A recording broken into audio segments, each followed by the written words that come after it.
News Maharashtra K9 आवाज जनतेचा। बारामतीतील तांदूळवाडी इथं एलसी कंपनी लेक परिसरात तरुणावर कोयत्यानं वार करून सोन्या चांदीचे दागिने व रोख रक्कम लुटल्याप्रकरणी तिघांना अटक करण्यात आली आहे। आरोपींकडून 3,24,000 रुपयांचा मुद्देमाल जप्त करण्यात आलाय।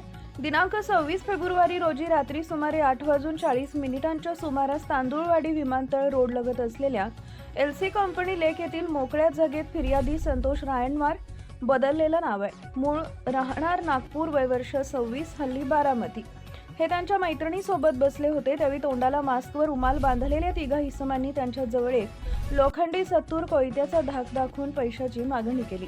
विरोध केल्यावर एका आरोपीनं फिर्यादीच्या डाव्या पायावर वार करून जखमी केले। त्यानंतर आरोपींनी सोन्याची सुमारे 21 ग्रॅम वजनाची चेन किंमत 3 लाख रुपये, चांदीची अंगठी 5,000 रुपये, चांदीची चेन 15,000 रुपये आणि आणखी एक चांदीची अंगठी 2,000 रुपये व 2,000 रुपये रोख असे एकूण 3,24,000 रुपयांचा मुद्देमाल जबरदस्तीनं काढून घेतला।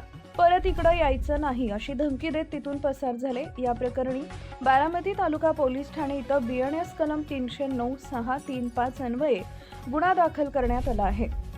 गोपनीय माहितीवरून तपासादरम्यान प्रसाद गणपत भोसले, वय वर्ष 24, धैर्यशील प्रशांत आगवणे, वय वर्ष 19 व कृष्णा नाना गाडेकर, वय वर्ष 21, सर्व राहणार तांदूळवाडी, तालुका बारामती यांना 28 फेब्रुवारी रोजी अटक करण्यात आली।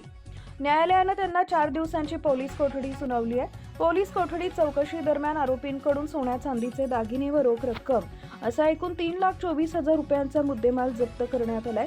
ही कारवाई पोलीस अधीक्षक संदीप सिंह गिल, अपर पोलीस अधीक्षक गणेश बिरादर, उपविभागीय पोलीस अधिकारी सुदर्शन राठोड यांच्या मार्गदर्शनाखाली पोलीस निरीक्षक चंद्रशेखर यादव, पोलीस उपनिरीक्षक युवराज पाटील, पोलीस अंमलदार सुरेंद्र वाघ, भारत खारतोडे, मनोज पवार, जितेंद्र शिंदे, राजू बने व पथकानं केली।